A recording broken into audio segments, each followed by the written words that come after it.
ವೀಕ್ಷಕರೇ ನಮಸ್ಕಾರ. ಈ ದಿನದ ಪ್ರಮುಖ ಸುದ್ದಿಗಳ ನ್ಯೂಸ್ ಬುಲೆಟಿನ್ಗೆ ಸ್ವಾಗತ. ನಾನು ಅಕ್ಷತಾ ಕಟಗಾವಲಿ. ಮಹಾರಾಷ್ಟ್ರದಲ್ಲಿ ಅಕ್ಕಿ ಜ್ವರ, ಬೀದರ್ ಜಿಲ್ಲಾದ್ಯಂತ ಕಟ್ಟೆಚ್ಚರ. ಮಹಾರಾಷ್ಟ್ರದ ಲಾತುರಾ ಮತ್ತು ಉದಗಿರಿನಲ್ಲಿ ಅಕ್ಕಿ ಜ್ವರ ಕಾಣಿಸಿಕೊಂಡ ಹಿನ್ನೆಲೆ ಬೀದರ್ ಜಿಲ್ಲೆಯ ಚೆಕ್ಪೋಸ್ಟ್ನಲ್ಲಿ ಕಟ್ಟೆಚ್ಚರ ವಹಿಸಲಾಗಿದೆ. ಮಹಾರಾಷ್ಟ್ರದ ಉದಗಿರಿನಲ್ಲಿ ಕಾಗಿಯಲ್ಲಿ ಕೋಳಿಯಲ್ಲಿ ಜ್ವರ ಕಂಡುಬಂದ ಹಿನ್ನೆಲೆ ಮಹಾರಾಷ್ಟ್ರದಿಂದ ಬಿದರ ಜಿಲ್ಲೆಗೆ ಕೋಳಿ ಉತ್ಪನ್ನ ಸಾಗಾಣಿಕೆ ನಿರ್ಬಂಧ ಹೇರಲಾಗಿದೆ. ಕೋಳಿ ಮಾಂಸ, ಕೋಳಿ ಮೊಟ್ಟೆ ಅಥವಾ ಕೋಳಿಗಳಿಗೆ ಹಾಕುವ ಫುಡ್ ಜಿಲ್ಲೆಗೆ ಮಹಾರಾಷ್ಟ್ರದಿಂದ ಬರದಂತೆ ನಿಷೇಧ. ಗಡಿ ಚೆಕ್ ಪೋಸ್ಟ್ನಲ್ಲಿ ಕಟ್ಟೆಚ್ಚರ ವಹಿಸಲಾಗಿದೆ.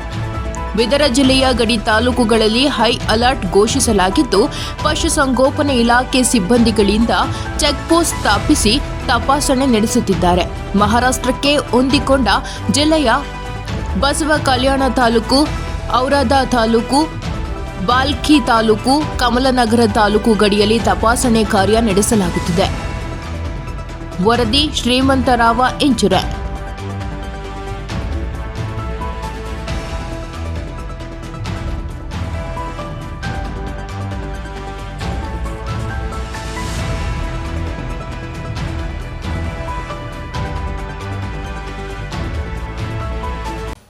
ಧಾರವಾಡ ಕಾರ್ಮಿಕನ ಶವ ಎಳೆದೊಯ್ದ ಪ್ರಕರಣ. ಇದೊಂದು ಅಮಾನವೀಯ ಕೃತ್ಯ ಎಂದ ಲಾರ್ಡ್.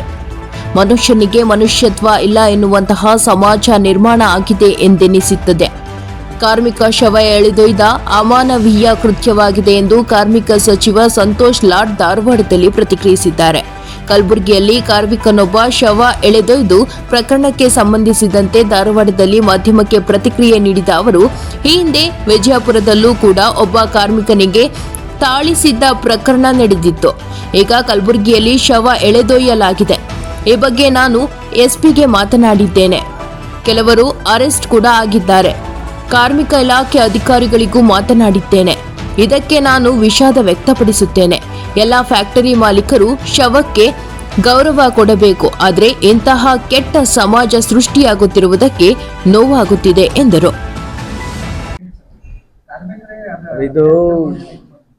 ಇದು ಒಂದು ಅಮಾನವೀಯ, ಅಂದ್ರೆ ಇನ್ಹ್ಯೂಮನ್ ಆಗಿ ಮನುಷ್ಯರಿಗೆ ಮನುಷ್ಯತ್ವ ಇಲ್ಲಾರದ ಸಮಾಜ ನಾವು ನಿರ್ಮಾಣ ಮಾಡಿಬಿಟ್ಟಿದ್ವಿ ಅಂತೇಳಿ ನನಗೆ ಬೇಜಾರಾಗ್ತಕ್ಕಂಥದ್ದು. ಮೊನ್ನೆ ಬಿಜಾಪುರ್ನಲ್ಲಿ ಅವನಿಗೆ ಯಾರೋ ದುಡ್ಡು ತೊಗೊಂಡೋಗಿದ್ದ, ಅವನ ಟೈಮಿಗೆ ಬಂದಿಲ್ಲ ಅಂತ ಹೇಳಿ ಅವನಿಗೆ ಹಿಗ್ಗಾಮುಗ್ಗ ಕಟ್ಟಾಗಿ ಹೊಡೆದಿರ್ತಕ್ಕಂಥ ನೋಡ್ತಕ್ಕಂಥದ್ದು. ಇಲ್ಲಿ ವಿಶೇಷ ಏನಂತಂದ್ರೆ ಕಾರ್ಮಿಕರೇ ಆ ಹೆಣನ ಎಳ್ಕೊಂಡು ಹೋಗ್ತಕ್ಕಂಥದ್ದು ನಾನು ವಿಡಿಯೋ ಮುಖಾಂತರ ನೋಡ್ತಾ ಇದ್ದೀನಿ. SP ಗೂ ಮಾತಾಡಿದ್ದೀನಿ ಆಲ್ರೆಡಿ, ನಿನ್ನೆ ಅರೆಸ್ಟ್ ಆಗಿದ್ದಾರೆ. ಆಮೇಲೆ ನಮ್ಮ ಫ್ಯಾಕ್ಟ್ರಿ ಆಫೀಸರ್ಸ್ ಕೂಡ ಹೋಗಿದ್ದಾರೆ ಅಲ್ಲಿ. ಇದು ಮನಸ್ಥಿತಿ ಬಗ್ಗೆನೇ ಮಾತನಾಡ್ತಕ್ಕಂಥ ವಿಷಯ. ಇದು ನಾನು ವಿಷಾದವನ್ನು ವ್ಯಕ್ತಪಡಿಸ್ತೀನಿ. ಇಂಥ ಒಂದು ಆಗಬಾರ್ದು ಅನ್ನೋದೇ. ಆಮೇಲೆ ಎಲ್ಲ ಫ್ಯಾಕ್ಟ್ರಿ ಮಾಲೀಕರಿಗೆ ಯಾರೇ ಆಗಿರಲಿ ಮನುಷ್ಯತ್ವನೇ ಇಂಪಾರ್ಟೆಂಟ್ ವಿನ ಹೊರತು ಈ ಥರದ ಇನ್ಸಿಡೆಂಟ್ಗಳು ಆದಾಗ ಸ್ವಲ್ಪ ಎಲ್ಲನ ಮಾನವೀಯತೆ ಮೌಲ್ಯಗಳು ಯಾರೋ ಒಬ್ರು ಈ ಥರ ಸಂದರ್ಭದಲ್ಲಿ ಈ ಥರ ಆಗಿದ್ರೆ ಅದನ್ನ ಕನಿಷ್ಠ ಒಬ್ಬ ಮನುಷ್ಯನಿಗೆ, ಒಬ್ಬ ಹೆಣಕ್ಕೇನು ಗೌರವ ಕೊಡಬೇಕು ಅಂಥದ್ದು ಕೂಡ ಇವ್ರು ಕೊಡಲ್ಲ ಅಂತಂದ್ರೆ ಇದಕ್ಕಿಂತ ಜಾಸ್ತಿ ನೀವು ಇನ್ನೇನು ಮಾತನಾಡ್ಬೇಕಲ್ರಿ. ಯಾವ ಸಮಾಜ ನಾವು ಸೃಷ್ಟಿ ಮಾಡಿದ್ವಿ ಅಂತ ಹೇಳಿ ನಾವೇ ಆತ್ಮವಲೋಕನ ಮಾಡ್ಕೋಬೇಕು. ಆ ಸಿಚುವೇಶನ್ ಅಲ್ಲ ಬಂದಿದ್ದು ಅಂತ ಹೇಳಿಕ್ಕೆ ಇಚ್ಛೆ ಬಯಸ್ತೀನಿ. ಗಂಗಾವತಿ ನಗರದ ಕನ್ನಡ ಸಾಹಿತ್ಯ ಪರಿಷತ್ ಭವನದಲ್ಲಿ ಬುಧವಾರದಂದು ಕೇಂದ್ರ ಸಂವಹನ ಇಲಾಖೆ ಬಳ್ಳಾರಿ ನೇತೃತ್ವದಲ್ಲಿ ಆರೋಗ್ಯ ಮತ್ತು ಕುಟುಂಬ ಕಲ್ಯಾಣ ಇಲಾಖೆ ಹಾಗೂ ಮಹಿಳಾ ಮತ್ತು ಮಕ್ಕಳ ಅಭಿವೃದ್ಧಿ ಇಲಾಖೆ ಮತ್ತು ಕನ್ನಡ ಸಾಹಿತ್ಯ ಪರಿಷತ್ ಗಂಗಾವತಿ ಅವರ ಸಂಯುಕ್ತಾಶ್ರಯದಲ್ಲಿ ಕೇಂದ್ರ ಸರ್ಕಾರದ ವಿಕಸಿತ ಭಾರತ ಕಾರ್ಯಕ್ರಮಗಳ ಜನಜಾಗೃತಿ ಹಾಗೂ ಯೋಜನೆಗಳ ಛಾಯಾಚಿತ್ರ ಪ್ರದರ್ಶನಕ್ಕೆ ನಗರಸಭೆ ಅಧ್ಯಕ್ಷ ಮೌಲಾ ಸಾಬ್, ಉಪಾಧ್ಯಕ್ಷೆ ಶ್ರೀಮತಿ ಪಾರ್ವತಮ್ಮ ದುರ್ಗೇಶ್, ಸಾಕ್ಷರತಾ ಸಂಪನ್ಮೂಲ ವ್ಯಕ್ತಿ ಟಿ ಆಂಜನೇಯ, ಸಂವಹನ ಇಲಾಖೆಯ ಅಕ್ಷತಾ ಹಾಗೂ ರಾಮಚಂದ್ರ ಸೇರಿದಂತೆ ಕಸಾಪ ಅಧ್ಯಕ್ಷ ರುದ್ರಯ್ಯ ಇತರರು ಚಾಲನೆ ನೀಡಿದರು. ಈ ಸಂದರ್ಭದಲ್ಲಿ ನಗರಸಭೆಯ ಅಧ್ಯಕ್ಷ ಮೌಲಾ ಸಾಬ್ ಮಾತನಾಡಿ, ಕೇಂದ್ರ ಸರ್ಕಾರ 2027ರವರೆಗೆ ಶತಮಾನೋತ್ಸವ ಆಚರಣೆಯ ಹಿನ್ನೆಲೆಯಲ್ಲಿ ಮುಂಚಿತವಾಗಿ ಕೇಂದ್ರ ಸರ್ಕಾರದ ಮಹತ್ವವಾದ ಯೋಜನೆಗಳನ್ನು ಪ್ರತಿಯೊಬ್ಬ ಜನಸಾಮಾನ್ಯರಿಗೆ ತಿಳಿ ಹೇಳುವ ಹಾಗೂ ಯೋಜನೆಗಳಿಂದ ವಂಚಿತಗೊಂಡವರಿಗೆ ಫಲಾನುಭವಿಗಳನ್ನಾಗಿಸುವ ಉದ್ದೇಶ ಹೊಂದಿದೆ. ಇದೊಂದು ಅತ್ಯಂತ ಅರ್ಥಪೂರ್ಣ ಕಾರ್ಯಕ್ರಮವಾಗಿದೆ ಎಂದು ಹೇಳಿದರು. ಈ ಸಂದರ್ಭದಲ್ಲಿ ಇಲಾಖೆಯ ಲಕ್ಷ್ಮೀಕಾಂತ್, ಮಹಿಳಾ ಮತ್ತು ಮಕ್ಕಳ ಅಭಿವೃದ್ಧಿ ಇಲಾಖೆಯ ಅಧಿಕಾರಿಗಳು, ಆರೋಗ್ಯ ಇಲಾಖೆಯ ಅಧಿಕಾರಿಗಳು, ಶಿಕ್ಷಣ ಇಲಾಖೆಯ ಅಧಿಕಾರಿಗಳು, ನಗರಸಭೆಯ ಅಧಿಕಾರಿಗಳು ಪಾಲ್ಗೊಂಡಿದ್ದರು. ವರದಿ ಶರಣಪ್ಪ, ಗಂಗಾವತಿ.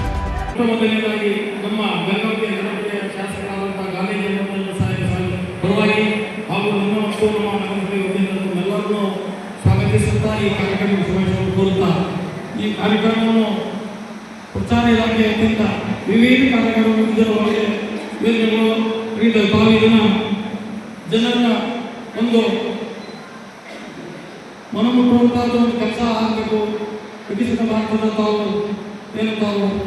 ಕಾರ್ಯಕರ್ತರು ಮತ್ತು ಇಲಾಖೆ ವತಿಯಿಂದ ತಾವು ಆಗಮಿಸಿದಂಥ ತಮ್ಮೆಲ್ಲರನ್ನು ಇದು ಕಾರ್ಯಕ್ರಮ ಅನುಷ್ಠಾನಗೊಳ್ಳಬೇಕು, ಅನುಷ್ಠಾನಗೊಳ್ಳಬೇಕು. ಇದರಲ್ಲಿ ನಮ್ಮ ಪಾತ್ರ ಮುಖ್ಯವಾಗಿದೆ ಮತ್ತು ಅಂಗನವಾಡಿ ಕಾರ್ಯಕರ್ತರು ತಮ್ಮೆಲ್ಲರನ್ನು ಇದು ವಿಶೇಷವಾಗಿ ಇದು ಇರಾಗೆ ಇವತ್ತಿನ ನಮ್ಮ ಮಾಧ್ಯಮದ ಕಾರ್ಯಕ್ರಮ ಅಂತ ಹೇಳಿದ್ರು ತಪ್ಪಾಗಿದ್ದಿಲ್ಲ.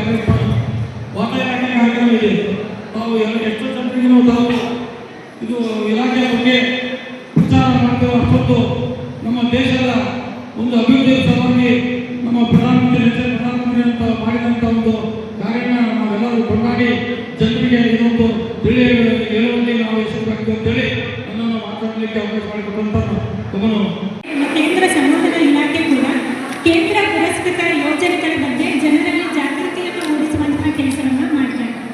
ನಮ್ಮ ಕಲಾ ತಂಡಗಳು ಹಳ್ಳಿಗಳಿಗೆ ತೆರಳಿ ಬೀದಿ ನಾಟಕಗಳು ಹಾಗೂ ಸಾಂಸ್ಕೃತಿಕ ಕಾರ್ಯಕ್ರಮಗಳ ಮೂಲಕ ಜನರಲ್ಲಿ ಸರ್ಕಾರದ ಯೋಜನೆಗಳ ಬಗ್ಗೆ ಜಾಗೃತಿಯನ್ನು ಮೂಡಿಸುವಂತಹ ಕೆಲಸವನ್ನು ಮಾಡ್ತಾ ಇದೆ. ಹಾಗೆ ದೂರದರ್ಶನ, ಆಕಾಶವಾಣಿ ವಾಹಿನಿಗಳು ಕೂಡ ಸರ್ಕಾರದ ಯೋಜನೆಗಳು, ಫಲಾನುಭವಿಗಳ ಮಾತುಗಳನ್ನು ಹಂಚಿಕೊಳ್ಳುವ ಮೂಲಕ ಒಂದು ರೀತಿಯಲ್ಲಿ ಸಮಾಜದಲ್ಲಿ ಅರಿವನ್ನು ಮೂಡಿಸುವಂತಹ ಪ್ರಯತ್ನವನ್ನು ನಾವೆಲ್ಲರೂ ಸೇರಿ ಮಾಡ್ತಾ ಇದ್ದೀವಿ. ಈಗ ಕೇಂದ್ರ ಸರ್ಕಾರದ ವತಿಯಿಂದ ಮಹಿಳೆಯರಿಗೆ ಮತ್ತು ಮಕ್ಕಳಿಗೆ, ವೃದ್ಧರಿಗೆ ಅಂತ ವಿಶೇಷವಾದ ಕೆಲವು ಜನಪರ ಯೋಜನೆಗಳನ್ನು ಅನುಷ್ಠಾನಕ್ಕೆ ತರಲಾಗಿದೆ. ಇದು ಮುದ್ರಾ ಯೋಜನೆ ಇರ್ಬೋದು, ಸ್ವನಿಧಿ ಯೋಜನೆ ಇರ್ಬೋದು, ಸುಕನ್ಯಾ ಸಮೃದ್ಧಿ, ಮಾತೃವಂದನ, ಹಾಗೆ ಪಿಂಚಣಿ ಯೋಜನೆಗಳು, ವಿಮಾ ಯೋಜನೆಗಳು. ಈ ಎಲ್ಲ ಯೋಜನೆಗಳು ಇದ್ರೂ ಕೂಡ ಮಾಹಿತಿಯ ಕೊರತೆಯಿಂದಾಗಿ ಕೆಲವು ಸೂಕ್ತ ಫಲಾನುಭವಿಗಳಿಗೆ ಯೋಜನೆಗಳು ತಲುಪ್ತಾರೆ. ಸೊ ಅಂಥವರನ್ನು ಹುಡುಕಿ ಅವರಲ್ಲಿ ಅರಿವನ್ನು ಮೂಡಿಸುವಂಥದ್ದು, ಅವರಿಗೆ ಮಾಹಿತಿಯನ್ನು ನೀಡುವಂಥದ್ದು ಮತ್ತು ಸಮಾಜದ ತಳಮಟ್ಟದಲ್ಲಿ ಯೋಜನೆಗಳ ಅರಿವನ್ನು ಮೂಡಿಸುವಂಥ ಕೆಲಸವನ್ನು ನಮ್ಮ ಇಲಾಖೆ ಮಾಡ್ತಾ ಇದೆ. ಇವತ್ತು ಹಾಗೂ ನಾಳೆ ಸಂಪನ್ಮೂಲ ವ್ಯಕ್ತಿಗಳಿಂದ ಹಲವಾರು ವಿಚಾರ ಸಂಕಿರಣಗಳು ನಡೆಯಲಿವೆ. ಇವತ್ತು ಆಂಜನೇಯ ಸರ್ ಅವರು ಪಿಂಚಣಿ ಮತ್ತು ವಿಮಾ ಯೋಜನೆಗಳ ಬಗ್ಗೆ ತಮಗೆ ಮಾಹಿತಿಯನ್ನು ನೀಡಲಿಕ್ಕಿದ್ದಾರೆ. ತಾವು ಇಲ್ಲಿ ಪಡ್ಕೊಂಡಂತಹ ಮಾಹಿತಿಯನ್ನು ತಮ್ಮ ಕುಟುಂಬ ಸದಸ್ಯರು ಹಾಗೆ ಅಕ್ಕಪಕ್ಕದವರು, ನೆರೆಹೊರೆಯವರು, ಗೆಳೆಯರು ಅವರೆಲ್ಲರ ಜೊತೆ ಶೇರ್ ಮಾಡಿದಾಗ ಏನಾಗುತ್ತೆ, ಒಂದು ಒಳ್ಳೆಯ ಉತ್ತಮ ಮಾಹಿತಿ ಸಮಾಜದಲ್ಲಿ ಹರಡ್ತದೆ ಮತ್ತು ಸೂಕ್ತ ಫಲಾನುಭವಿಗಳಿಗೆ ಯೋಜನೆ ತಲುಪೋದಕ್ಕೆ ಸಹಾಯ ಆಗ್ತದೆ. ಇವತ್ತು ಹಾಗೂ ನಾಳೆ ನಡೆಯುತ್ತಿರುವಂತಹ ಈ ಕಾರ್ಯಕ್ರಮಕ್ಕೆ ತಮ್ಮ ಸಂಪೂರ್ಣ ಸಹಕಾರ ಬೇಕು. ತಾವೆಲ್ಲರೂ ಸಕ್ರಿಯವಾಗಿ ಪಾಲ್ಗೊಂಡು ಮಾಹಿತಿಯನ್ನು ಪಡ್ಕೊಂಡು ಅದರ ಯೋಜನೆಯ ಫಲವನ್ನು, ಅನುಕೂಲವನ್ನು ಪಡ್ಕೊಳ್ಳಿ ಅಂತ ನಮ್ಮ ಇಲಾಖೆ ವತಿಯಿಂದ ಕಳಕಳಿಯ ಮನವಿಯನ್ನು ಮಾಡ್ತಾ ಸಂವಹನ ಇಲಾಖೆ ಬಳ್ಳಾರಿ, ಶಿವಮೊಗ್ಗ ಹಾಗೂ ಕನ್ನಡ ಸಾಹಿತ್ಯ ಪರಿಷತ್ತು ಮತ್ತು ಮಹಿಳಾ ಮತ್ತು ಮಕ್ಕಳ ಅಭಿವೃದ್ಧಿ ಇಲಾಖೆ, ಆರೋಗ್ಯ ಇಲಾಖೆ, ನಗರಸಭೆ ಹೀಗೆ ಹಲವಾರು ಇಲಾಖೆಗಳ ಸಂಯುಕ್ತ ಆಶ್ರಯದಲ್ಲಿ ವಿಶೇಷವಾದಂಥ ಜಾಗೃತಿ ಕಾರ್ಯಕ್ರಮ ನಡೀತಾ ಇದೆ.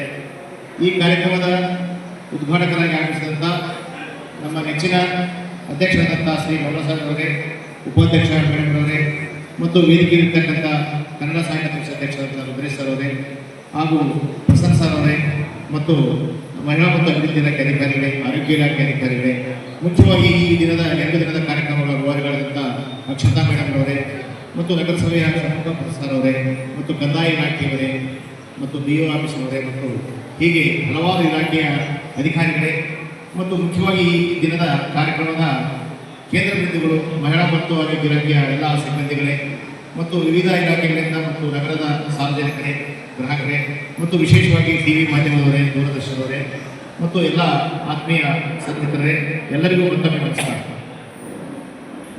ಈ ಇವತ್ತಿನ ವಿಷಯದಲ್ಲಿ ನನಗೆ 2-3 ವಿಷಯಗಳ ಬಗ್ಗೆ ಉಪನ್ಯಾಸ ಮಾಡಿ ಹೇಳಿದ್ದಾರೆ.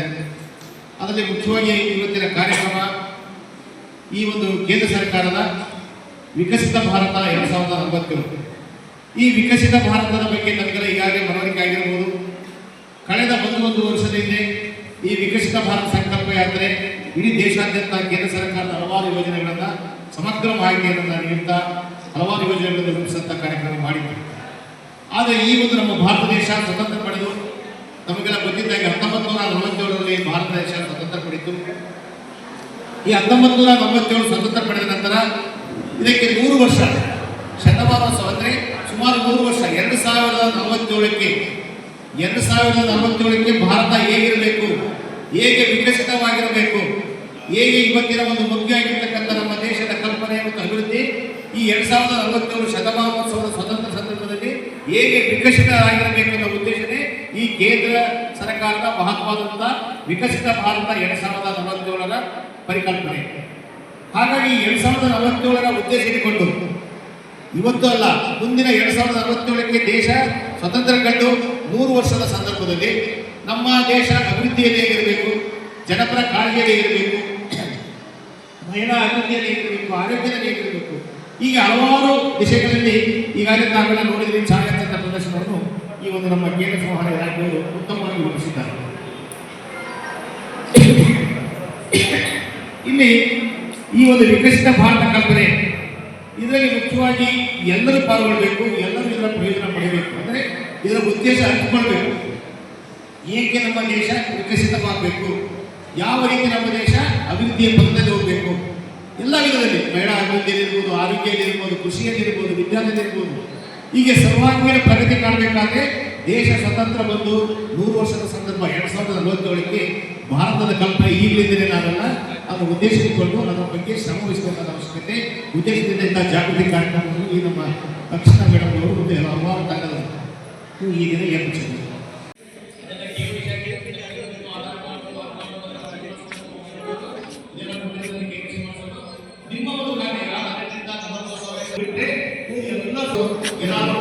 ಸರ್ಕಾರ ಏನು ಮಾಡ್ತಾರೆ, 60 ವರ್ಷದ ನನಗೆ ಎಷ್ಟು ಬೇಕಾದ ತಿಂಗಳ 2,000 ಬೇಕು, 3,000 ಬೇಕು.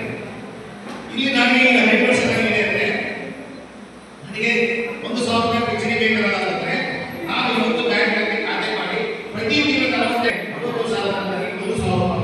ನಾನು ಜೀವನದಲ್ಲಿ ನನಗೆ ಕೊಡ್ತಾರೆ. ಮೊದಲು 2,000 ರೂಪಾಯಿ ಬೇಕಾದ್ರೆ ನನಗೆ 12,000 ಅಂದರೆ 74 ಉಳಿದವರಿಗೆ 28 ವರ್ಷ ನಾನೇನು ಮಾಡ್ತಾಗಿದ್ದರೆ ಇದು ಕೊಡೋದು 60,000 ನಂತರ. ಈ ಪಿಂಚಣಿ ಯೋಜನೆ ಜಾರಿ ಮಾಡೋದು 60 ವರ್ಷ, ನಮಗೆ 60,000 ನಂತರ. ಆಗ ನನಗೆ ಬೇಕು 60,000 ನನಗೆ 5,000 ರೂಪಾಯಿ ಬಂದರೆ ನಾನು ಅಷ್ಟೊತ್ತಿಗೆ ಏನಾಗಿರ್ತದೆ, BP, ಶುಗರು, ಇನ್ನೊಂದು ಮತ್ತೊಂದು ಕಾಯಿಲೆ ಬಂದಿರ್ಬೋದು, ನನಗೆ ಕಾಯಿಲೆ ಏನಾದರೂ ವಿಚಾರಿಸಬೇಕಾಗುತ್ತದೆ. ಪುರಸಭೆ ಸಿಬ್ಬಂದಿಗಳಿಂದ ಆಸ್ತಿ ತೆರಿಗೆ ಶುಲ್ಕ ವಸೂಲಾತಿ ಸಪ್ತಾಹ ಜಾಥಾ. ಸರ್ಕಾರದ 2 ಆದೇಶದಂತೆ ತಂತ್ರಾಂಶವನ್ನು ಸರಳೀಕರಣಗೊಳಿಸಿ ಅನುಷ್ಠಾನಗೊಳಿಸುವ ಸಲುವಾಗಿ ಹಮ್ಮಿಕೊಂಡಿದ್ದ ಈ ಆಸ್ತಿ ಜಾಗೃತಿ ಹಾಗೂ ತೆರಿಗೆ ಶುಲ್ಕ ವಸೂಲಾತಿ ಸಪ್ತಾಹ ಜಾಥಾಕ್ಕೆ ಪುರಸಭೆ ಮುಖ್ಯಾಧಿಕಾರಿ ವೈಜಿ ಗದ್ದಿಗೌಡರ್ ಹಾಗೂ ತಾಲೂಕು ಆಡಳಿತಾಧಿಕಾರಿ ಮಂಜುನಾಥ್ ದಾಸಪ್ಪನವರ್ ಜಾಥಾಕ್ಕೆ ಚಾಲನೆ ನೀಡಿದರು. ಈ ವೇಳೆ ಮುಖ್ಯಾಧಿಕಾರಿ ವೈಜಿ ಗದ್ದಿಗೌಡರ್ ಮಾತನಾಡಿ, ಸಾರ್ವಜನಿಕರು ತಮ್ಮ ಆಸ್ತಿಗಳನ್ನು ಈ ಆಸ್ತಿ ತಂತ್ರಾಂಶದಲ್ಲಿ ನೋಂದಣಿ ಮಾಡಿಕೊಳ್ಳಬೇಕು. ಸರ್ಕಾರದ ಆದೇಶದಂತೆ ನೋಂದಣಿ ಮಾಡಿಕೊಂಡಲ್ಲಿ ನೇರವಾಗಿ ಸರ್ಕಾರಿ ಸವಲತ್ತುಗಳನ್ನು ಪಡೆಯಲು ಸುಲಭವಾಗುವುದು ಎಂದರು. ಈಗಾಗಲೇ ನಗರದ 40% ನೋಂದಣಿಯಾಗಿದ್ದು, ಇನ್ನು 60% ಜನರು ನೋಂದಣಿ ಮಾಡಿಸಿಕೊಳ್ಳದೇ ಇದ್ದಿದ್ದರಿಂದ ಉಳಿದವರು ನೋಂದಣಿ ಮಾಡಿಕೊಳ್ಳಿ ಎಂದು ಹೇಳಿದರು. ಅಣ್ಣಿಗೆರೆ ಪಟ್ಟಣದ ಪುರಸಭೆಯಿಂದ ನಗರದ ಪ್ರಮುಖ ಬೀದಿಗಳಲ್ಲಿ ಈ ಆಸ್ತಿ ಜಾಗೃತಿ ಹಾಗೂ ತೆರಿಗೆ ಶುಲ್ಕ ವಸೂಲಾತಿ ಸಪ್ತಾಹ ಜಾಥಾ ಮೆರವಣಿಗೆ ನಡೆಯಿತು. ಬಾಕಿ ಇರುವ ಆಸ್ತಿ ತೆರಿಗೆ, ನೀರಿನ ಶುಲ್ಕಗಳನ್ನು ಪಾವತಿಸಿ ನಗರದ ಅಭಿವೃದ್ಧಿಗೆ ಸಹಕರಿಸಿ ಎಂದು ಸಾರ್ವಜನಿಕರಲ್ಲಿ ಮನವಿ ಮಾಡಿದರು. ಇನ್ನು ಈ ಸಂದರ್ಭದಲ್ಲಿ ಪುರಸಭೆ ಮುಖ್ಯ ಅಧಿಕಾರಿ, ತಾಲೂಕು ಆಡಳಿತಾಧಿಕಾರಿ ಸೇರಿದಂತೆ ಎಲ್ಲ ಸದಸ್ಯರು ಹಾಗೂ ಪುರಸಭೆಯ ಸಿಬ್ಬಂದಿ ಜಾಥಾದಲ್ಲಿ ಪಾಲ್ಗೊಂಡಿದ್ದರು. ವರದಿ ಕಿರಣ್ ಕುಮಾರ್ ಪೂಜಾರ್, NKS TV4, ಅಣ್ಣಿಗೇರಿ. ಈ ಸಾರ್ವಜನಿಕ ಸ್ನೇಹಿಯಾಗಿ ಒಂದು ಯೋಜನೆಯನ್ನು ಜಾರಿಗೆ ತಂದಿದೆ, ಹೊಸ ಕಾನೂನನ್ನು ಜಾರಿಗೆ ತಂದಿದೆ. ಈ ಕಾನೂನಿನ ಜಾರಿಯಾದಂಥ ಒಂದು ಅನುಷ್ಠಾನವನ್ನು ಒಂದು ಯುದ್ಧೋಪಾದಿಯಲ್ಲಿ ನಾವು ಕೇವಲ 90 ದಿನಗಳಲ್ಲಿ ಮಾಡಿ ಮುಗಿಸಬೇಕಾಗಿರುವುದರಿಂದ ಸಾರ್ವಜನಿಕರು ತಮ್ಮ ಎಲ್ಲ ಆಸ್ತಿ ತೆರಿಗೆಗಳನ್ನು ಭರಣ ಮಾಡಿ ತಾವೆಲ್ಲರೂ ಕೂಡ ಮನಮುಟ್ಟುವಂತೆ ಈ ಜಾಥಾ ಮೂಲಕ ಒಂದು ಯಶಸ್ವಿ ಕಾರ್ಯಕ್ರಮವನ್ನು ಮಾಡೋಣ ಅಂತ ಹೇಳಿ ಈ ಜಾಥಾಕ್ಕೆ ಮಾನ್ಯ ತಹಶೀಲ್ದಾರ್ ಅವರು ಹಾಗೂ ನಮ್ಮ ಎಲ್ಲ ಪುರಸಭೆಯ ಗೌರವಾನ್ವಿತ ಚುನಾಯಿತ ಜನಪ್ರತಿನಿಧಿಗಳು ಚಾಲನೆಯನ್ನು ನೀಡಿ ಇದನ್ನು ಈ ಆಸ್ತಿ ಮಾಡಿಕೊಳ್ಳಿಕ್ಕೆ ಅವರಿಗೆ ತ್ರಿಪದಿ ಸಾಲಿನಲ್ಲಿ ಸರ್ವಜ್ಞ ಮೂರ್ತಿ ಸರ್ವ ವಿಚಾರಗಳನ್ನು ಜ್ಞಾನ ಮಾರ್ಗ ಹಾಗೂ ನೀತಿ ಪಾಠ ಮೂಲಕ ಸಮಾಜದ ಅಂಕುಡೊಂಕುಗಳನ್ನು ತಿದ್ದುವ ಕೆಲಸ ಮಾಡಿದ್ದಾರೆ ಎಂದು ಎಚ್ಎನ್ ಬಂಡಿಗೇರ್ ಹೇಳಿದರು. ತಾಲೂಕು ಕಚೇರಿಯಲ್ಲಿ ತಾಲೂಕು ಆಡಳಿತದ ವತಿಯಿಂದ ಸಂತ ಕವಿ ಸರ್ವಜ್ಞರ ಜಯಂತಿಯನ್ನು ಆಚರಣೆ ಕಾರ್ಯಕ್ರಮದಲ್ಲಿ ಸರ್ವಜ್ಞ ಭಾವಚಿತ್ರಕ್ಕೆ ಪುಷ್ಪಾರ್ಚನೆ ಸಲ್ಲಿಸಿ ಅವರು ಮಾತನಾಡಿದರು. ಸರ್ವಜ್ಞ ಎಂದರೆ ಎಲ್ಲವನ್ನೂ ತಿಳಿದವನು, ಸಮಾಜದ ಜ್ಞಾನವನ್ನು ಅರಿತವನು. ಸರ್ವಜ್ಞ ಸಮಾಜ ನಿರ್ಮಾಣದಲ್ಲಿ ಬಹುದೊಡ್ಡ ದಿಟ್ಟ ಹೆಜ್ಜೆಯನ್ನು ಇಟ್ಟವನು. ಯಾವುದಕ್ಕೂ ಅಂಜದೆ ಅಳುಕದೆ ನೇರವಾಗಿ ಕಟ್ಟು ಸತ್ಯವನ್ನು ಬಿಚ್ಚಿಟ್ಟವನು. ಜಾತಿಯ ವಿಚಾರದಲ್ಲಿ ಸರ್ವಜ್ಞ ಬೆಂಕಿಯ ಹುಂಡೆಯಂತೆ ಎಂದು ಹೇಳಿದರು. ವರದಿ ವೆಂಕಟೇಶ ನಾಯಕ, NKS TV4 ಸಿಂಧನೂರು. ಇವತ್ತು ವಿಶೇಷವಾಗಿ ಮಹಾಜ್ಞಾನಿ ಜ್ಞಾನದ ಮಾರ್ಗವನ್ನೇ ತೋರಿಸಿದ ಮನುಕುಲವನ್ನು ಉದ್ಧಾರ ಮಾಡುವ ನೀತಿ ಪಾಠವನ್ನು ಹೇಳಿದಂಥ ಮಹಾ ಕವಿ ಸರ್ವಜ್ಞ ಮೂರ್ತಿ ಜಯಂತ್ಯೋತ್ಸವ ಕಾರ್ಯಕ್ರಮದಲ್ಲಿ ನಾವೆಲ್ಲರೂ ಪಾಲ್ಗೊಂಡಿದ್ದೀವಿ. ವಿಶೇಷವಾಗಿ ತ್ರಿಪದಿಯ ಸಾಲಿನಲ್ಲಿ ಸರ್ವಜ್ಞ ಮೂರ್ತಿಗಳು ಸರ್ವ ವಿಚಾರಗಳನ್ನು ಅವರು ಹೇಳಿದ್ದಾರೆ. ಸರ್ವಜ್ಞ ಹೇಳದೇ ಇರುವಂಥ ವಿಚಾರಗಳು ಜಗತ್ತಿನಲ್ಲಿ ಯಾವುದೂ ಇಲ್ಲ ಅಂತ ನನಗನ್ನಿಸ್ತದೆ. ಸರ್ವಜ್ಞ ಕೂಡ ಅವ್ರು ಹೇಳ್ತಾರೆ, ಸರ್ವಜ್ಞನೆಂಬುವನು ಗರ್ವದಿಂದ ಆದವನಲ್ಲ, ಸರ್ವರುಗಳೊಂದೊಂದು ನುಡಿಗೆಲಿತು ವಿದ್ಯೆ ಪರ್ವತವನ್ನು ಮಾಡಿದೆ ಸರ್ವಜ್ಞ ಅಂತ ಹೇಳ್ತಾನೆ. ಸರ್ವಜ್ಞ ಇಡೀ 12 ವರ್ಷಗಳ ವಯಸ್ಸಿನಿಂದ ಚಾಲನೆಯಲ್ಲಿ ಪಾದಯಾತ್ರೆ ಮಾಡೋದ್ರ ಮೂಲಕ ಇಡೀ ಜಗತ್ತನ್ನೇ ಸುತ್ತಾಡಿ ಕಂಡ ವಚನಗಳನ್ನು, ಕಣ್ಣಿಗೆ ಕಂಡದ್ದನ್ನು ಸರಳವಾಗಿ ಅರ್ಥ ಮಾಡಿಸಿ ಜನರನ್ನ ಸನ್ಮಾರ್ಗಕ್ಕೆ ತಂದಂಥ ಮಹಾತ್ಮನ ಜಯಂತಿ ಇದಾಗಿರೋದ್ರಿಂದ ಸರ್ವಜ್ಞ ಒಮ್ಮೆ ಪಾದಯಾತ್ರೆ ಮಾಡುವಾಗ ಒಂದು ನದಿ ದಂಡಿಗೆ ಭಾಳಷ್ಟು ಜನ ಅಲ್ಲಿ ನೋಡ್ತಾ ಇರ್ತಾರೆ. ಒಂದು ಆನೆ ನದಿಯೊಳಗೆ ಈಜಾಡ್ತಿರ್ತದೆ. ಆ ಆನೆಗೆ ಲಕ್ಷಾಂತರ ಮೀನುಗಳು ಕೂಗ್ತಾ ಇರ್ತವೆ. ಆವಾಗ ಸರ್ವಜ್ಞ ಒಂದು ವಚನ ಕೆಡ್ತಾನೆ, ಆನೆ ನೀರೊಳಗೆ ಮೀನವನ್ನು ಕಂಡು ಹೆದರುವುದೇ, ಜ್ಞಾನಿ ಅಜ್ಞಾನಿಗಳನ್ನು ಕಂಡು ಹೆದರುವುದೇ ಸರ್ವಜ್ಞ. ಜ್ಞಾನಿಗಳಿಗೆ ಎಷ್ಟು ಆಡಿಕೊಂಡ್ರೂ ಕೂಡ, ಏನೇ ಇದು ಮಾಡಿದ್ರು ಕೂಡ ಅದು ಏನೂ ಆಗಲ್ಲ. ಅಜ್ಞಾನಿಗಳು ಅದನ್ನು ಏನೂ ಮಾಡೋಕ್ಕಾಗಲ್ಲ. ಯಾವ ರೀತಿ ಹಾನಿಯನ್ನು, ನೀರಿನಾಗಿರ್ತಕ್ಕಂಥ ಹಾನಿಯನ್ನು ಲಕ್ಷಾಂತರ ಮೀನುಗಳು ಕುಕ್ಕಿದ್ರೂ ಹಾನಿಗೇನು ಇದಾಗೋದಿಲ್ವೋ, ಅದೇ ರೀತಿ ಜ್ಞಾನಿಗಳಿಗೆ ಏನೂ ಆಗೋದಿಲ್ಲ ಅಂತೇಳಿ ಹೇಳ್ತಾ ಇಡೀ ಸರ್ವಸ್ವವನ್ನೇ ತ್ಯಾಗ ಮಾಡಿ, ತನ್ನ ಜೀವನವನ್ನೇ ತ್ಯಾಗ ಮಾಡಿ ಮನುಕುಲವನ್ನು ಉದ್ಧಾರ ಮಾಡಿದಂಥ ಮಹಾತ್ಮ ಸರ್ವಜ್ಞ ಅಂತ. ಜಾತಿ ಕುರಿತು ಮತ್ತೊಂದು ವಚನ ಹೇಳ್ತಾನೆ, ಮುಟ್ಟಾದ ಹೊಲೆಯೊಳಗೆ ಹುಟ್ಟಿತ್ತು ಜಗವೆಲ್ಲ, ಎನ್ನ ಮುಟ್ಟಬೇಡ ಎನ್ನುವ ಆರವರು ಹುಟ್ಟಿಹರಲ್ಲಿ ಸರ್ವಜ್ಞ ಅಂತ. ಅಂದರೆ ತಾಯಿ ಮುಟ್ಟಾದ ಮೇಲೇ ಅಲ್ಲಿಂದ ಹುಟ್ಟಿ ಬಂದೀವಿ ನಾವು. ನನ್ನ ಮುಟ್ಟಬಾರ್ದು, ನಾನು ಶ್ರೇಷ್ಠ, ಅವ್ರು ಕನಿಷ್ಠ ಅಂತಕ್ಕಂಥ ಈ ಪದ್ಧತಿಗಳೇನದವ, ಈ ಪದ್ಧತಿಗಳೆಲ್ಲ ಡಾಂಬಿಕತೆ, ಇವನ್ನೆಲ್ಲ.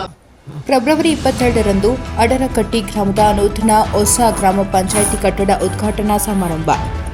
ಹೌದು, ಗದಗ ಜಿಲ್ಲೆಯ ಲಕ್ಷ್ಮೇಶ್ವರ ತಾಲೂಕಿನ ಅಡರಕಟ್ಟಿ ಗ್ರಾಮದ ಹೊಸ ಪಂಚಾಯಿತಿ ಹೊಸ ಕಟ್ಟಡ ಉದ್ಘಾಟನಾ ಸಮಾರಂಭ ಇದೇ ಫೆಬ್ರವರಿ 22ರಂದು ಬೆಳಗ್ಗೆ 10:30ಕ್ಕೆ ನಡೆಯಲಿದೆ ಎಂದು ಗ್ರಾಮ ಪಂಚಾಯಿತಿ ಅಧ್ಯಕ್ಷೆ ಪ್ರೇಮಕ್ಕೆ ಲಮಣಿ ತಿಳಿಸಿದರು. ಅವರು ಗ್ರಾಮ ದೇವತೆಯ ದೇವಸ್ಥಾನದಲ್ಲಿ ಉದ್ಘಾಟನಾ ಸಮಾರಂಭದ ಆಮಂತ್ರಣ ಪತ್ರಿಕೆಯನ್ನು ಬಿಡುಗಡೆಗೊಳಿಸಿ ಮಾತನಾಡಿದ ಅವರು, ಸನ್ 2021-22ನೇ ಸಾಲಿನ ಮಹಾತ್ಮ ಗಾಂಧಿ ರಾಷ್ಟ್ರೀಯ ಗ್ರಾಮೀಣ ಉದ್ಯೋಗ ಖಾತ್ರಿ ಯೋಜನೆ ಹಾಗೂ ರಾಜೀವ್ ಗಾಂಧಿ ಪಂಚಾಯತ್ ಸಶಕ್ತೀಕರಣ ಯೋಜನೆಗಳ ಒಗ್ಗೂಡಿಸುವಿಕೆಯಿಂದ ಹೊಸ ಗ್ರಾಮ ಪಂಚಾಯಿತಿ ರಾಜೀವ್ ಗಾಂಧಿ ಸೇವಾ ಕೇಂದ್ರದ ನೂತನ ಕಟ್ಟಡ ಉದ್ಘಾಟನಾ ಸಮಾರಂಭವು ನಡೆಯಲಿದ್ದು, ಈ ಒಂದು ಸಮಾರಂಭದ ಕಾರ್ಯಕ್ರಮಕ್ಕೆ ರಂಭಾಪುರಿ ಜಗದ್ಗುರುಗಳು, ಬಾಳೆಹೊನ್ನೂರು ವಾಲ್ಮೀಕಿ ಪ್ರಸನ್ನ ಸ್ವಾಮಿಗಳು, ರಾಜೇನಹಳ್ಳಿ ಕುಮಾರ ಮಹಾರಾಜರು, ಗವಿಮಠ, ಆದರಹಳ್ಳಿ, ಜಲ ಉಸ್ತುವಾರಿ ಸಚಿವರಾದ HK ಪಾಟೀಲ್, ಶಾಸಕ ಡಾಕ್ಟರ್ ಚಂದ್ರು ಲಮಣಿಯವರು ಸೇರಿದಂತೆ ಇನ್ನು ಅನೇಕ ಸರ್ಕಾರದ ಸಚಿವರು, ಸಂಸದರು, ಶಾಸಕರು ಆಗಮಿಸಲಿದ್ದಾರೆ ಎಂದು ತಿಳಿಸಿದರು. ಈ ಸಮಯದಲ್ಲಿ ಅಡಕಟ್ಟೆ ಗ್ರಾಮ ಪಂಚಾಯಿತಿಯ ಎಲ್ಲ ಸದಸ್ಯರು ಮತ್ತು ಪಂಚಾಯಿತಿಯ ಆಡಳಿತ ಮಂಡಳಿಯವರು, ಗ್ರಾಮದ ಹಿರಿಯ ಮುಖಂಡರು ಉಪಸ್ಥಿತರಿದ್ದರು. ವರದಿ ವೀರಣ್ಣ ಹಡಪದ, NKS TV4 ಲಕ್ಷ್ಮೇಶ್ವರ. ನವೆಂಬರ್ಗೆ ಸಿಎಂ ಬದಲಾವಣೆ ಆಗ್ತಾರೆ ಎಂಬ ಆರ್ ಅಶೋಕ್ ಹೇಳಿಕೆ. ವಿಪಕ್ಷ ನಾಯಕ ಅಶೋಕ್ಗೆ ಸಚಿವ ಚಲುವರಾಯಸ್ವಾಮಿ ಕೌಂಟರ್. ಫಸ್ಟ್ ಅವರ ತಟ್ಟೆಯಲ್ಲಿ ಬಿದ್ದಿರುವ ಹೆಗ್ಗಣವನ್ನ ಅಶೋಕ್ ತೆಗೆಯಲಿ. ನಮ್ಮ ಪಕ್ಷದಲ್ಲಿ ಸಣ್ಣ ಪುಟ್ಟ ಸಮಸ್ಯೆಗಳಿವೆ. ಬಿಜೆಪಿ ಪಕ್ಷದಲ್ಲಿ ಕೆಲವರು ತೊಡೆ ತಟ್ಟುತ್ತಿದ್ದಾರೆ. ರಾಜ್ಯಾಧ್ಯಕ್ಷನ ತವರಿಂದಲೇ ಫೈಟ್ ಮಾಡ್ತೀನಿ, ಮುಟ್ಟಲಿ ನನ್ನ ಅಂತಿದ್ದಾರೆ. ಅಶೋಕ್ ಜೊತೆಯಲ್ಲಿ ಯಾರೂ ಇಲ್ಲ. ಮೊದಲು ಆ ಸಮಸ್ಯೆಯಿಂದ ಹೊರಬರಲಿ. ಅನೇಕ ಕಾರಣದಿಂದ ಅಶೋಕ್ನ ವಿಪಕ್ಷ ನಾಯಕರನ್ನಾಗಿ ಮಾಡಿದ್ದಾರೆ. ಅವರ ಪಕ್ಷದ ಸಮಸ್ಯೆಯನ್ನ ಸರಿಪಡಿಸುವ ಶಕ್ತಿ ಅಶೋಕ್ಗೆ ಇಲ್ಲ. ಅಶೋಕ್ ಕಾಂಗ್ರೆಸ್ ಬಗ್ಗೆ ಮಾತನಾಡೋದು ಅರ್ಥವಿಲ್ಲ. ಕಾಂಗ್ರೆಸ್ನಲ್ಲಿ ಎಲ್ಲವೂ ಸರಿ ಹೋಗುತ್ತೆ. ಪ್ರಜಾಪ್ರಭುತ್ವದಲ್ಲಿ ಮಿನಿಮಮ್ ಮಾತನಾಡ್ತಾರೆ. ಸರ್ಕಾರಕ್ಕೆ ಡ್ಯಾಮೇಜ್ ಆಗುವ ರೀತಿ ಏನೂ ಆಗಲ್ಲ. ಕರ್ನಾಟಕದ ಸುಪುತ್ರ ಮಲ್ಲಿಕಾರ್ಜುನ ಖರ್ಗೆ ಎಲ್ಲವನ್ನೂ ಸರಿಪಡಿಸುತ್ತಾರೆ. ವರದಿ ಗಿರೀಶ್, NKS TV4 ಮಂಡ್ಯ. ಇದೆಲ್ಲ ನೋಡಲಿಕ್ಕೋಸ್ಕರನೇ ಹೈಕಮಾಂಡು, ರಾಜ್ಯದ ಹೈಕಮಾಂಡು, ಮುಖ್ಯಮಂತ್ರಿಗಳು, ಅಧ್ಯಕ್ಷರು ಇದ್ದಾರೆ, ಅವರು ಮಾತಾಡ್ತಾರೆ. ಅಲ್ಲ, ಈ ರೀತಿ ಪದೇ ಪದೇ ಹೇಳಿಕೆ ಕೊಡ್ತಿರುವಂಥದ್ದು ನನಗೆ ನಮ್ಮ ಪಕ್ಷ ಕೊಟ್ಟಿರೋ ಜವಾಬ್ದಾರಿ ಕೃಷಿ ಇಲಾಖೆ, ಮಂಡ್ಯ ಜಿಲ್ಲೆ ರಾಜ್ಯ ಮಟ್ಟದಲ್ಲಿ ಕೃಷಿ ಇಲಾಖೆ ನೋಡ್ಕೊಳಕ್ಕೆ ಹೇಳೋರೆ, ಅದನ್ನು ನೋಡ್ಕೊತೀನಿ. ಮಂಡ್ಯದಲ್ಲಿ ಜಿಲ್ಲೆನ ಸಮಸ್ಯೆಗಳು ಆಗು ಹೋಗುಗಳ ಬಗ್ಗೆ ಗಮನ ಹರಿಸೋಕ್ಕೆ ಹೇಳ್ತೀನಿ. ಪಕ್ಷದಲ್ಲಿ ಯಾವ ಮಂತ್ರಿಗಳು, ಶಾಸಕರು, ಪಕ್ಷದ ನಾಯಕರುಗಳು ಏನು ಮಾತನಾಡ್ತಾರೆ, ಅದನ್ನು ಸರಿಯೋ ತಪ್ಪೋ ನಿಯಂತ್ರಣ ಮಾಡಬೇಕು, ಸೂಚನೆ ಕೊಡಬೇಕು, ಎಲ್ಲವನ್ನು ನಮ್ಮ ಪಕ್ಷದ ಹೈಕಮಾಂಡು ಭಾಳ ಗಮನ ಹರಿಸುತ್ತೆ. ಅವ್ರು ತೀರ್ಮಾನ ತಗೋತಾರೆ, ಅವ್ರು ಸಮರ್ಥರಿದ್ದಾರೆ. ನಮ್ಮ ಅಧ್ಯಕ್ಷರು ಮೊದಲೇ ಹೇಳಿದ್ದಾರೆ, ನಾವು ತಗೋತೀವಿ ಅಂತ. ಖರ್ಗೆ ಅವರು, ಸಿದ್ದರಾಮಯ್ಯನವರು, DK ಅವರು ಏನು ಸಣ್ಣ ನಾಯಕರಲ್ಲ, ಅವರು ದೊಡ್ಡ ನಾಯಕರು. ಅದರಿಂದ ಅವ್ರು ನೋಡ್ಕೋತಾರೆ. ನಾನು ಯಾವ ವಿಚಾರನೂ ಮಾತಾಡ್ಲಿಕ್ಕೆ ಹೋಗಲ್ಲ. ಎಲ್ಲವನ್ನು ಪಕ್ಷ ತೀರ್ಮಾನ. ನಾನು ಹೇಳಿದ್ನಲ್ಲ ಗುರು, ಪಕ್ಷ ತೀರ್ಮಾನ ತಗೊಳುತ್ತೆ, ಪಕ್ಷಕ್ಕೆ ಬಿಟ್ಟದ್ದ ವಿಚಾರ. ಈಗ ನಾನು ರಾಜಣ್ಣನು ನನ್ನ ಕೊಲೀಗ್ಸು, ಇನ್ನೊಬ್ಬರು ನನ್ನ ಕೊಲೀಗ್ಸು. ನಾನು ರಾಜಣ್ಣಗಿಂತ ಮೇಲೂ ಇಲ್ಲ, ರಾಜಣ್ಣಗಿಂತ ಕೆಳಗೂ ಇಲ್ಲ. ನಾನು ಈಗ ಪರಮೇಶ್ವರ್ ಮಾತಾಡಿದ್ರೆ ನನಗೆ ರಿಯಾಕ್ಟ್ ಮಾಡೋಕ್ಕಾಗತ್ತಾ? ರಾಜಣ್ಣ ಮಾಡಿದ್ರೆ ರಿಯಾಕ್ಟ್ ಮಾಡೋಕ್ಕಾಗತ್ತಾ? ಸತೀಶ್ ಜಾರಕಿಹೊಳಿ ಮಾಡಿದ್ರೆ ರಿಯಾಕ್ಟ್ ಮಾಡೋಕ್ಕಾಗತ್ತಾ? ಅದು ನನಗೆ ಸೂಕ್ತ ಅಲ್ಲ. ಅದು CM ಇದ್ದಾರೆ, DCM ಇದ್ದಾರೆ, ಅದ್ರ ಮೇಲ್ಪಟ್ಟವರು AICC ಇದ್ದಾರೆ, ಅವರು ಅದನ್ನು ಬಗೆಹರಿಸ್ತಾರೆ. ದೇಗಳು ಯಾರು ಎಲ್ಲಿಗೆ ಹೋಗ್ತಾರೆ, ಯಾರು ಎಲ್ಲಿಗೆ ಬರ್ತಾರೆ, ಯಾರು ಏನು ಮಾತಾಡ್ತಾರೆ, ಅದು ಯಾವುದಕ್ಕೂ ಮಧ್ಯಪ್ರವೇಶ ಮಾಡೋ ಅಂತ ನನ್ನ ಕೆಲಸ ಅಲ್ಲ. ನನಗೇನು ಗೊತ್ತಿಲ್ಲಪ್ಪ, ಎಲ್ಲವನ್ನು ಹೈಕಮಾಂಡ್ ಗಮನಿಸುತ್ತೆ. ನಾನೇನು ಮಾತಾಡಲ್ಲ. ನನಗೆ ಪಕ್ಷಕ್ಕೂ ಮುಜುಗರ ತರೋಕ್ಕೆ ನನಗಿಷ್ಟ ಇಲ್ಲ. ಮತ್ತು ನಮಗೆ ಸಿಕ್ಕಿರೋ ಜವಾಬ್ದಾರಿನ ರಾಜ್ಯದ ಜನರ ಪರವಾಗಿ ಜವಾಬ್ದಾರಿ ನಿರ್ವಹಿಸಬೇಕು. ಪಕ್ಷ ನನಗೆ ಕೊಟ್ಟಿರೋ ಜವಾಬ್ದಾರಿನ ಪ್ರಾಮಾಣಿಕವಾಗಿ ನಿರ್ವಹಿಸ್ಬೇಕು, ಅಷ್ಟೇ ನನ್ನ ಕೆಲಸ. ಈಗ ಅಶೋಕ್ ನೋಡ್ರಿ, ಅಶೋಕು ಫಸ್ಟು ಅವ್ರ ತಟ್ಟಲ್ಲಿರ್ತಕ್ಕಂಥ ಹೆಗಡನ್ನ ಸರಿಪಡಿಸ್ಕೊಂಡ್ರೆ, ತೆಗೆದಾಕಿದ್ರೆ, ಆಮೇಲೆ ನಮ್ಮ ಪಕ್ಷದಲ್ಲಿ ಸಣ್ಣ ಪುಟ್ಟ ಈ ಥರದ ಸಮಸ್ಯೆಗಳಿರ್ಬೋದು, ಅವ್ರ ಪಕ್ಷದಲ್ಲಿ ತೊಡೆ ತಡ್ತಾರೆ. ಒಬ್ಬ ರಾಜ್ಯದ ಅಧ್ಯಕ್ಷ ಮನೆಯಿಂದನೇ ಸ್ಟಾರ್ಟ್ ಮಾಡ್ತೀನಿ ನಾನು ಫೈಟಿಂಗ್ ಅಂತಾರೆ, ಶಿವಮೊಗ್ಗದಿಂದನೇ ನನ್ನ ಫೈಟಿಂಗ್ ಸ್ಟಾರ್ಟ್ ಮಾಡ್ತಾನೆ ಅಂತ ಮುಟ್ಲಿ ನನ್ನ ಅಂತಾರೆ. ಅದನ್ನೇ ಸರಿಪಡಿಸೋಕ್ಕಾಗದೇ ಇರೋ ಮೊನ್ನೆ ಯಾವುದೋ ಒಂದು ಇದನ್ನೇ ಹಿಡ್ಕೊಂಡು ನಿಂತವ್ರು ಒಬ್ಬರೇ. ವಿಧಾನ ಪರಿಷತ್ತು, ವಿಧಾನಸಭೆ ನಾಯಕರೇ ಹೋಗಿ ನೀವು ಒಬ್ಬರೇ ಹಿಡ್ಕೊಂಡಂಥವ್ರು, ಅವ್ರ ಜೊತೆ ಒಬ್ಬರೂ ಇಲ್ಲ. ಆ ಪರಿಸ್ಥಿತಿಯಿಂದ ಹೊರಗಡೆ ಬರೋಕ್ಕೆ ಹೇಳ್ರಿ. ಅಶೋಕ್ಗೆ ನೋಡ್ರಿ, ಅಶೋಕು ಅನೇಕ ಕಾರಣಗಳಿಂದ ಅವ್ರನ್ನ ವಿರೋಧ ಪಕ್ಷ ನಾಯಕರಾಗಿ ಮಾಡಿದ್ದಾರೆ. ನನಗೆ ಭಾಳ ಅತ್ಯಂತ ಫ್ರೆಂಡ್ ಅವನು. ಬಟ್ ಆದರೆ ಅವರಿಗೆ ನಿಭಾಯಿಸುವಷ್ಟು ಇವತ್ತಿನ ಅವ್ರ ಪಕ್ಷದ ಸಮಸ್ಯೆಗಳನ್ನ ಸರಿಪಡಿಸುವಷ್ಟು ಅವ್ರ ಕೈಲಿ ಅವಕಾಶಗಳಿಲ್ಲ. ಅವರು ಕಾಂಗ್ರೆಸ್ ಬಗ್ಗೆ ಮಾತಾಡೋದ್ರಲ್ಲಿ ಅರ್ಥ ಇಲ್ಲ, ಸತ್ಯನೇ ಇಲ್ಲ ಅಂತ ಹೇಳಿದ್ರು. ಕಾಂಗ್ರೆಸ್ಸಲ್ಲಿ ಏನೂ ಹಾಕಲ್ಲ ನೋಡ್ರಿ, ಎಲ್ಲವೂ ಸರೋಗಿದೆ. ಇಷ್ಟೆಲ್ಲ ಮಾತುಕತೆಗೆ ಪ್ರಜಾಪ್ರಭುತ್ವದಲ್ಲಿ ಮಿನಿಮಮ್ ಏನೋ ಇರಬೇಕು ಅಂತ ಮಾತಾಡ್ತಾರೆ. ಅಷ್ಟೊಂದು ನಮ್ಮ ಪಕ್ಷಕ್ಕೆ ಡ್ಯಾಮೇಜ್ ಆಗೋ ಥರ, ಸರ್ಕಾರಕ್ಕೆ ಡ್ಯಾಮೇಜ್ ಆಗೋ ಥರ ಏನೂ ಆಗಲ್ಲ. ಅದು ನೋಡ್ಕೋತಾರೆ. ನಮ್ಮ ಖರ್ಗೆಯವರು ಇದೇ ಕರ್ನಾಟಕದ ಸುಪುತ್ರ, ರಾಷ್ಟ್ರದಲ್ಲಿ ಅಧ್ಯಕ್ಷರಾಗಿದ್ದಾರೆ, ಎಲ್ಲವನ್ನು ಸರಿಪಡಿಸ್ತಾರೆ ಅನ್ನೋ ವಿಶ್ವಾಸ ನನಗಿದೆ. ವಿಶ್ವಾಸ ಇದೆ. ಇನ್ನೇನೋ ಬೇರೆ ವಿಚಾರ ಇದೆಯಾ? ಸರಿ. ಮಹಾಶಿವರಾತ್ರಿಯ ಪಾದಯಾತ್ರೆಯ ಪ್ರಯುಕ್ತ ಪೂರ್ವಭಾವಿ ಸಭೆ. ವಿವಿಧ ಸಂಘ ಸಂಸ್ಥೆಗಳು ಮತ್ತು ಪ್ರಗತಿ ಬಂಧು ಸ್ವಸಹಾಯ ಸಂಘಗಳ ಒಕ್ಕೂಟದ ಅಧ್ಯಕ್ಷರು ಮತ್ತು ಪದಾಧಿಕಾರಿಗಳು ಶೌರ್ಯ ವಿಪತ್ತು ನಿರ್ವಹಣಾ ಘಟಕದವರ ಸಮ್ಮುಖದಲ್ಲಿ ಪಾದಯಾತ್ರಿಗಳಿಗೆ ಪ್ರತಿ ವರ್ಷದಿಂದ ಈ ವರ್ಷವೂ ಊಟ ವಸತಿಗಳು ಬಗ್ಗೆ ಯಾವುದೇ ಅನಾನುಕೂಲವಾಗದಂತೆ ನೋಡಿಕೊಳ್ಳಬೇಕೆಂದು ಸಭೆಯಲ್ಲಿ ತೀರ್ಮಾನಿಸಲಾಯಿತು. ಈ ಸಲ ಪಾದಯಾತ್ರಿಗಳು ಸುಮಾರು 1 ಲಕ್ಷ ಯಾತ್ರಿಗಳು ಸೇರುವ ನಿರೀಕ್ಷೆ ಇದೆ ಎಂದು ಸಾಮಾಜಿಕ ಸೇವಾ ನಿರ್ದೇಶಕರು ತಿಳಿಸಿದರು. ಶೌಚಾಲಯ, ನೀರಿನ ವ್ಯವಸ್ಥೆಯನ್ನು ಜಿಲ್ಲಾಡಳಿತ ಹಾಗೂ ತಾಲೂಕು ಆಡಳಿತ ಇದರ ಬಗ್ಗೆ ಗಮನ ಹರಿಸಬೇಕು. ಮಾಧ್ಯಮದ ಮುಖ್ಯಶ್ರೀ ಧರ್ಮಸ್ಥಳ ಗ್ರಾಮಾಭಿವೃದ್ಧಿಯ ಶೌರ್ಯ ವಿಪತ್ತಿನ ಕ್ಯಾಪ್ಟನ್ ಆದ ಪ್ರವೀಣ್ ಪೂಜಾರಿ ತಿಳಿಸಿದರು. ಕೇಂದ್ರ ಕಚೇರಿಯ ವಿಮಾ ವಿಭಾಗದ ಪ್ರಾದೇಶಿಕ ನಿರ್ದೇಶಕರಾದ ವಸಂತ ಸಾಲಿಯಾನ್, ಪಾದಯಾತ್ರಿಗಳಿಗೆ ಸೇವೆ ಸಲ್ಲಿಸುವುದು ಇದೊಂದು ಪುಣ್ಯದ ಕೆಲಸ, ನೀವೆಲ್ಲರೂ ಸೇರಿ ಇದನ್ನು ನಿಭಾಯಿಸಬೇಕು. ಜಿಲ್ಲಾ ನಿರ್ದೇಶಕರಾದ ಸದಾನಂದ ಬಂಗೆ, ಶಿವರಾತ್ರಿ ಪಾದಯಾತ್ರೆ ನಂತರ ಸ್ವಚ್ಛತೆಯನ್ನು ಕಾಪಾಡಲು ಎಲ್ಲ ಸ್ವಯಂ ಸೇವಕರು ಬದ್ಧರಾಗಬೇಕು ಎಂದರು. ಕಿಸಾನ್ ರೈತ ಸಂಘದ ಮುಖಂಡರಾದ ಸಂಜಯ್ ಕೊಟ್ಟಿಗೆಹಾರ ಮಾತನಾಡುತ್ತಾ, ಸುಮಾರು ವರ್ಷಗಳಿಂದ ಯಾತ್ರಿಗಳಿಗೆ ಮೂಡಿಗೆರೆಯಲ್ಲಿ ಸೇವೆ ಸಲ್ಲಿಸುತ್ತಾ ಬರುತ್ತಿದ್ದೇವೆ. ಮುಂದೆಯೂ ಕೂಡ ಇದೇ ರೀತಿ ಮುಂದುವರಿಸಲು ನಾವೆಲ್ಲರೂ ಸಿದ್ಧರಿದ್ದೇವೆ ಎಂದು ತಿಳಿಸಿದರು. ಜನಜಾಗೃತಿ ವೇದಿಕೆ ಸದಸ್ಯರನ್ನು ಸುರೇಶ್ ಶೆಟ್ರು ಮಾತನಾಡಿ, ಈ 3 ದಿನ ನಡೆಯುವ ಸೇವಾ ಕಾರ್ಯದಲ್ಲಿ ನಮ್ಮೆಲ್ಲ ಸ್ವಯಂ ಸೇವಕರು ಭಾಗವಹಿಸಿ ಪಾದಯಾತ್ರಿಗಳಿಗೆ ಯಾವುದೇ ತೊಂದರೆಗಳು ಆಗದ ರೀತಿ ನೋಡಿಕೊಳ್ಳಬೇಕೆಂದು. ಮೂಡಿಗೆರೆ ಗ್ರಾಮ ಪಂಚಾಯಿತಿಯ ಅಧ್ಯಕ್ಷರಾದ ಕುಮಾರಿ ರಂಜಿತಾ ಅವರು, ನಮ್ಮ ಪಂಚಾಯಿತಿಯಿಂದ ಬೇಕಾಗುವ ಸೌಲಭ್ಯವನ್ನು ಅಧಿಕಾರಿಗಳು ಮಾತನಾಡಿದ್ದೇವೆ ಎಂದು ತಿಳಿಸಿದರು. ಕೇಂದ್ರ ಕಚೇರಿಯ ಮಾನವ ಸಂಪನ್ಮೂಲ ವಿಭಾಗದ ನಿರ್ದೇಶಕರಾದ ಸುರೇಶ್ ಮೋಲಿ, ಜನಜಾಗೃತಿ ಯೋಜನಾಧಿಕಾರಿ ನಾಗರೇಶ್ ಕುಲಾಲ್, ತಾಲೂಕು ಯೋಜನಾಧಿಕಾರಿ ಶಿವಾನಂದ್, ಕನ್ನಡ ಸಾಹಿತ್ಯ ಪರಿಷತ್ ಬಣಗಲ್ ಘಟಕದ ಅಧ್ಯಕ್ಷರಾದ ಲೋಕೇಶ್ ಬೆಟ್ಟಗೇರಿ, ಪತ್ರಕರ್ತ ಸಂಘದ ತಾಲೂಕು ಕಾರ್ಯದರ್ಶಿ ಪ್ರಕಾಶ್ ಬಕ್ಕಿ ಮುಂತಾದವರು ಭಾಗವಹಿಸಿದರು. ವರದಿ ಪ್ರಕಾಶ್ ಬಕ್ಕಿ, ಮೂಡಿಗೆರೆ.